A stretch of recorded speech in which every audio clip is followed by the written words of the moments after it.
Hi everyone, I'm Tara from the Haverstraw King's Daughters Public Library, and I am here today to read another book.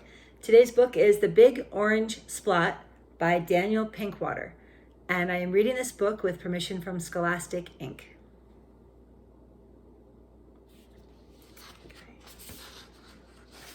The Big Orange Splot. Mr. Plumbean lived on a street where all the houses were the same.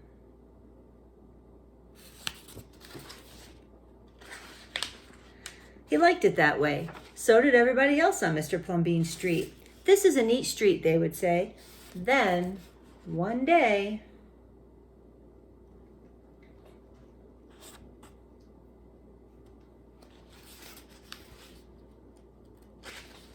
a seagull flew over Mr. Plumbean's house. He was carrying a can of bright orange paint. Nobody knows why.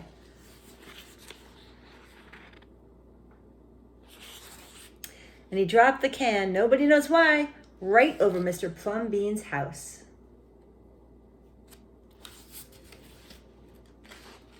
It made a big orange spot on Mr. Plumbean's house. Ooh, too bad, everybody said. Mr. Plumbean will have to paint his house again. I suppose I will, said Mr. Plumbean. But he didn't paint his house right away. He looked at the big orange spot for a long time. Then he went about his business. The neighbors got tired of seeing that big orange spot. Someone said, Mr. Plumbean, we wish you'd get around to painting your house. Okay, said Mr. Plumbean. Sounds nice enough. He got some blue paint and some white paint, and that night he got busy. He painted at night because it was cooler. When the paint was gone, the roof was blue, the walls were white, and the big orange spot was still there. Then he got some more paint. He got red paint, yellow paint, green paint, and purple paint. In the morning, the other people on the street came out of their houses. Their houses were still all the same, but Mr. Plumbean's house was like a rainbow. It was like a jungle. It was like an explosion.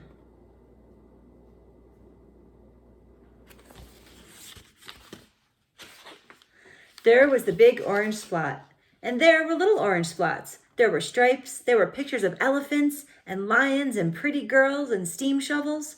The people said, Plumbean has popped his cork, flipped his wig, blown his stack, and dropped his stopper. They went away muttering. That day Mr. Plumbean bought carpenter's tools. That night he built a tower on top of his roof, and he painted a clock on the tower.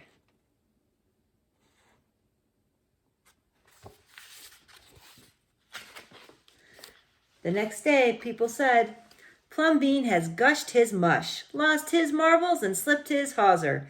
They decided they would pretend not to notice. Can you pretend not to notice this? That's a lot to pretend. That very night, Mr. Plumbean got a truck full of green things. He planted palm trees, boobabs, thorn bushes, onions, and frangipani. In the morning, he bought a hammock and an alligator. When the other people came out of their houses, they saw Mr. Plumbean swinging in a hammock between two palm trees. They saw an alligator lying in the grass. Mr. Plumbean was drinking lemonade.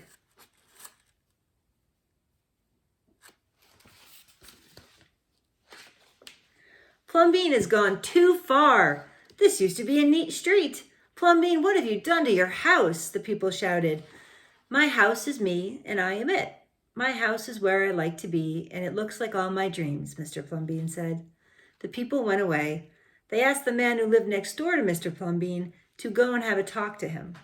Tell him that we all liked it here before he changed his house. Tell him that his house has to be the same as ours so we can have a neat street. There's Mr. Plumbean.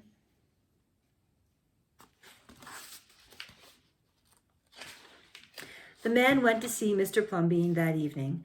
They sat under the palm trees drinking lemonade and talking all night long. What do you think? Do you think Mr. Plumbean would change his house back after talking to his neighbor? Maybe. Early the next morning, the man went out to get lumber and rope and nails and paint. When the people came out of their houses, they saw a red and yellow ship next door to the house of Mr. Plumbean. I guess Mr. Plumbean had a bigger influence on his neighbor. I like the ship. What have you done to their house? They shouted at the man. My house is me, and I am it. My house is where I like to be, and it looks like all my dreams, said the man, who had always loved ships. He's just like Plumbean, the people said. He's got bees in his bonnet, bats in his belfry, and knots in his noodle. Then, one by one, they went to see Mr. Plumbean late at night. They would sit under the palm trees and drink lemonade and talk about their dreams, and whenever anyone visited Mr. Plumbean's house, the very next day that person would set about changing his own house to fit his dreams. So here's his neighbor's house, like the boat. What kinds of dreams do you think the neighbors had? Let's see. Wow. Hot air balloon, Taj Mahal. It's neat. There's a castle. Wonder what kind of house you would have if you could build anything you wanted outside.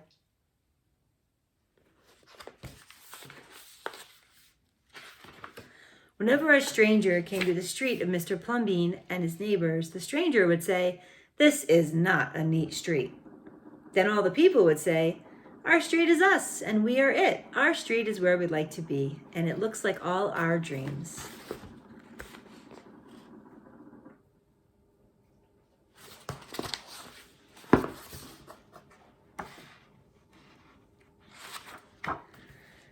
The Big Orange Splot by Daniel Pinkwater.